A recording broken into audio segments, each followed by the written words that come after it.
Hey, Brooksie here, the Irish Insider for the Seven and a Hook podcast. Hey, hope everybody's having a great day. Hope everybody's in the Christmas spirit. Couple days before Santa makes his annual visit to everybody. Hopefully, everybody's having it was good this year, and you're cashing tickets, right? In our world, if you had a good year, you're cashing tickets. And I know one thing: if you've been tuning into the Seven and a Hook podcast, it's been a very, very, very good year. We've been cashing tickets every week. It's been a great run. There's no doubt about it. So, but anyways, hope everybody had a chance to tune in to the early episode I did this morning. One of my college bowls best bet. It's the Frisco Football Classic. It was the North Texas Mean Green taking on Miami of Ohio, the Red Hawks. Well, the Red Hawks were favored by 2.5. Points total was set at 54.5. I had the Red Hawks and I had under. Final score, Red Hawks win the game 27-14. That's right. Covered the 2.5 and the points total was way, way, way under that 54.5. Plus, I had a prop bet hit also. The North Texas quarterback, Austin Aune. I had him over 25.5 yards rushing. He rushed for 28 yards. He even got a touchdown. So 3 for 3, swept that game. Boy, that's a beautiful feeling. What a great way to head into Christmas, right? Anyways, all right. So what's on the menu? What's on the agenda for this evening? Well, it's NFL. That's right. I have 6 NFL games I'm going to break down in this week's card, including tonight's Thursday night matchup. Okay. So without further ado, let's get this show rolling. All right, first game up on the board, Thursday night football. San Francisco 49ers, favored by 3, on the road, travel to take on the Tennessee Titans. Points total set at 44.5. 49ers come into this game 8-6. They're 5-2 on the road this year. Now, they're winners of 2 straight. This past weekend, Nice home victory over the visiting Atlanta Falcons, 31-13. Now, their offense has been firing on all cylinders the last 5 weeks, averaging almost 29 points a game. 49ers, chug. That offense is doing what it needs to do. Titans, 9-5 on the season. They're 5-2, 5-2 at home. Now, they've lost 3 out of their last 4, kind of hitting a bad patch here. They lost this past weekend at Pittsburgh 19-13. Now, they're still 1 game up on the Indianapolis Colts in the AFC South. Now, as I mentioned, the 49ers offense is chugging along pretty good. Just the opposite for the Titans. Been sputtering last 4 or 5 weeks. They put up 13 points, 20 points, 13 points, and 13 points last 4 times out. Not exactly lighting up the scoreboard. Now, let's look at this week's game. I really think you may have some tired legs here. Short week, very short week for San Francisco. They're flying all the way out east here to take on a Tennessee Titans team that really needs to show up and put on a good exhibition here to stay in the running here in their conference. So that reason alone, and the Titans, man, they're good at home. And they show up in big games, especially on national TV. So I'm gonna take the 3 points with the Titans. And as far as the points total, yeah, I'm looking up. I'm gonna go over the 44.5. Okay, next game up on my NFL spotlight sheet this week, we've got the Indianapolis Colts on the road, travel to take on the Arizona Cardinals. As of airtime here, the Cardinals are favored by -1, and the points total set at 49. Now, this is a Saturday clash. This is a Christmas evening football game. Going to be a lot of fun. So, all right, Colts come into this game 8-6. They're 4-2 on the road.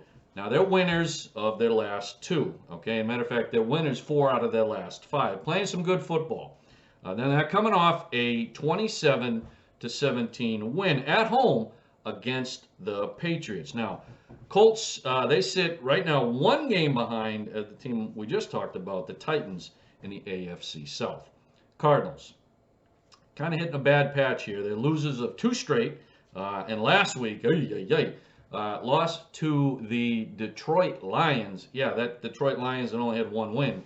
And they lost, it wasn't even close, lost 30-12. Detroit really took it to them. Now, the Cardinals, they got still very good record. They're 10-4. They're tied with the Rams, same record, in the NFC West. Now, the Cardinals need to get back to what was working and why they were successful at the beginning of the season. You know what that was? Running the ball. A healthy dose of running the ball. I think you're going to see that quite a bit Christmas night. So now I look at this line, and the Cardinals, now they're 10-4. Yeah, they've had a rough patch. 10-4. The Lions -1. Stinky, right? When I see stinky lines, I call them out. The book is begging us to take the Colts. They really are. This line should have been, and it should be more like 4 and a hook Cardinals favored. So I don't like this line. I think the Cardinals are going to cover this game. I'm taking the Cardinals at home -1. I think this is a good spot here for the Cardinals. As far as the points total set at 49, I'm looking down. Like I said, healthy dose of running. I think we're going to go under 49 in this matchup. Okay, next game up on my NFL spotlight. Detroit Lions on the road travel to take on the Atlanta Falcons. Now, the Falcons are favored by 5 and a hook. Points total set at 42 and a hook. All right, Lions, just talked about them. They come into this game 2-11-1. They're 0-6-1 on the road. Now, they're coming off their 2nd win of the season. Congrats to Detroit. And you know what? They, as I mentioned, they really took it to Arizona. They didn't back into this game. They were on the front foot, so to speak, the whole game against the Cardinals. Now, definitely it was a workmanlike day for Jared Goff. I mean, he had a pretty good day. I mean, he threw 21 of 26, a little over 200 yards passing, 3 touchdowns, 0 picks. That's the difference. He doesn't turn the ball over. You know what? They can play okay football. Now, there's an upside and a downside to winning, at least when it comes to Detroit. Well, congrats. You won the game. But now the Jaguars are first in line for the #1 pick next year. So, you know, again, sometimes winning is sometimes losing. Because, listen, at this point, Detroit probably could use the #1 pick because they still have a long way to go. But, hey, there's still a few games left, so we'll see where they end up in next year's draft. Okay, Falcons, they come into this game 6-8, 1-5 at home. Yeah, 1-5 at home. What happened there? Okay, now they lost last week to the 49ers, 31-13. Matty Ryan, certainly not the Matty Ryan of old, you know, putting up, you know, pinball and you know, Nintendo type numbers. He's had a up and down type of season. A little over 3,300 yards passing, 18 touchdowns, popsicle sticks, 11 interceptions. That's been the difference this year. So now, believe it or not, the Falcons are not out of the playoffs. There's very few teams that are. They're still in it at 6-8.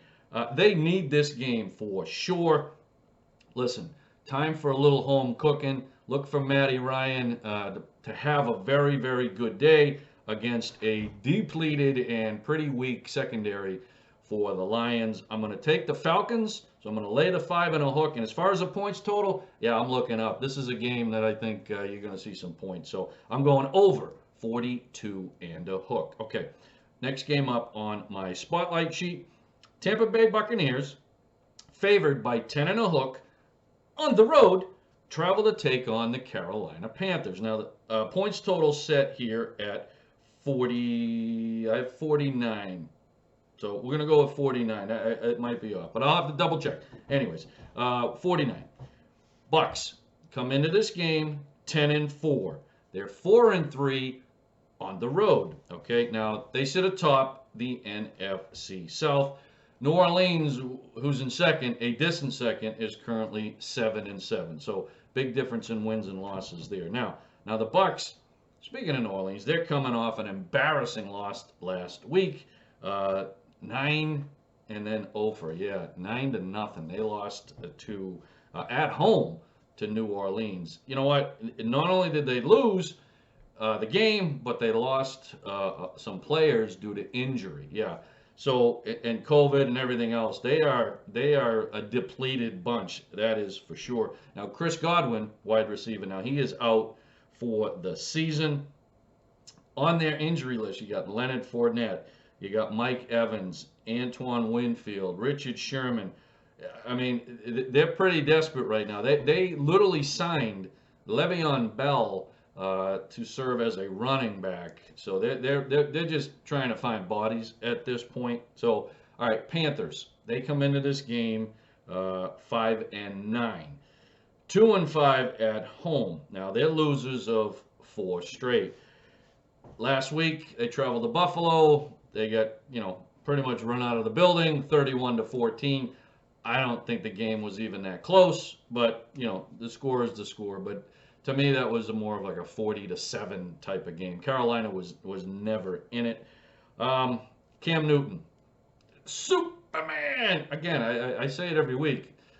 This experiment has utterly failed. But at this point, I think they're going to roll with Cam the rest of the year. Sam Darnold, supposedly he's been cleared to play, but not with contact. Again, I think they're going to just let Sam stay healthy, so to speak, the rest of the season, and I think Cam's gonna get the rest of the starts. Now he was 18-38 last week, 156 yards passing, 1 touchdown, 1 pick. The bright spotlight for him, I guess the bright spot was for him, 15 yards, 15 attempts rushing, 71 yards on the ground. He did have a touchdown. Now, okay, Carolina, they don't score a lot of points. 19 points a game, but they do have a pretty good defense, believe it or not. They're very stingy, only letting up 22 points a game. Again, home game for Carolina, playing against the Bucks, very depleted, very undermanned. I think if there's a game that the Carolina Panthers are going to get up for, it's this. So I'm going to take the 10.5 with the Panthers, and as far as the points total, yeah, I'm going to go under. I'm going to go under the points total in this game. Again, back to Carolina. For those that are wondering or curious, next year, what do I think about their quarterback situation? I don't think Sam Darnold's going to be their quarterback, and I don't think Cam Newton's going to be their quarterback. I think they're going to be looking elsewhere. Deshaun Watson. Yeah, so you heard it here first. I think that's where Deshaun is going to land. Okay, next up on my NFL spotlight sheet for this week's card, Chicago Bears on the road travel to take on the Seattle Seahawks. Seattle is favored by 6.5.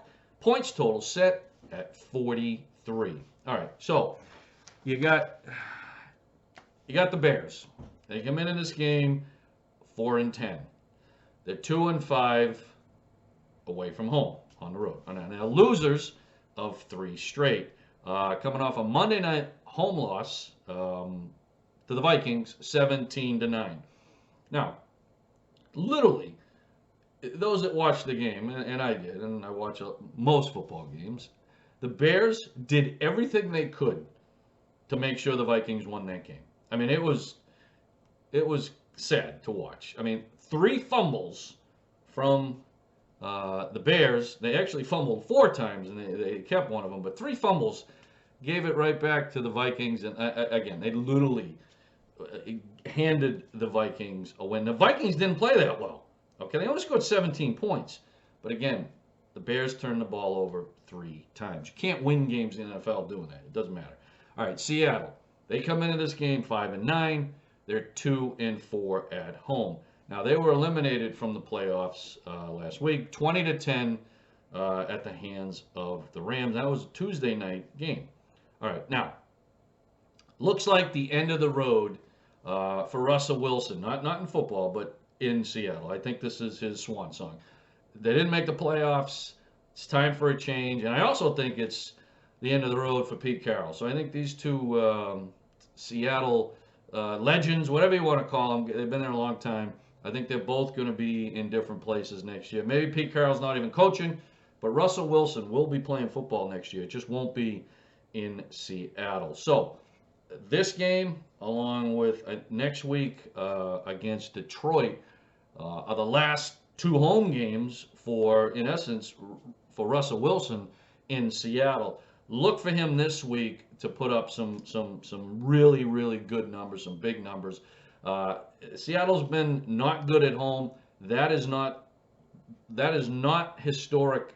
That's not how it usually goes in Seattle. I think we talked about it in one of our earlier episodes this year. Seattle since the last 12 years or 14 years, it's the hardest place to win. I think they've won almost 70% of their home games. This is going to be another one. So I like the Seahawks laying the 6.5, and I'm going to go over. I'm looking up over 43 points here. All right. Last game on my NFL spotlight sheet is the Denver Broncos on the road, favored by -1, travel to take on the Raiders, the Las Vegas Raiders. Points total set at 41.5. Boy, that's a low total, huh? All right, Denver. They come into this game 7-7, okay? 3-3 on the road. Now they're coming off a 15-10 loss at home to the Cincinnati Bengals. Not only lose the game, they lost their starting quarterback, Teddy Bridgewater, had a head injury, and he's now in concussion protocol, so he will not be playing this week. Drew Lock, who came in for Teddy last week, is going to be starting again this week against the Raiders. Okay, the Raiders, they also come into this game 7-7, 3-4 at home. Now they're coming off a win, a kind of last second off, going away kind of win last week at Cleveland. They won 16-14 with a last second field goal. Man, they were super lucky to get out of there with a win. And again, they were playing a depleted, super depleted Cleveland Browns team. COVID, injuries, everything else. Nick Mullins was their starting quarterback for the Browns. So you can see how deep they were in terms of finding just bodies to get on the field. So, but you know what? A win is a win is a win. So you got to give the Raiders credit. Okay. Earlier this season, the Raiders traveled to Denver. That was October 17th, and they actually beat the Broncos 34-24. Now, I believe that was the first week after John Gruden and that saga. He was fired. So I got a feeling, the team, when I say the team, Raiders kind of banded together, circled the wagons, and that was kind of an us versus them moment. And it I think it gave them a little boost to go up to Denver and win that game for their interim head coach. Don't see that same kind of fire here. I think the Broncos are going to get a little payback, a little revenge. So they're going to travel to Vegas and even up the series. So I'm going to lay the 1 point with the visiting Broncos. And as far as the points total, again, I'm going over. I like over 41 and a hook here. Okay, so that's going to put a wrap on tonight's picks and plays. Again, hopefully we gave you some good insight and good information so you can go play some picks and go cash some ticks. So, hey, hope everybody's having a great day. And as we always say, may your bad beats be small and your big wins be monster.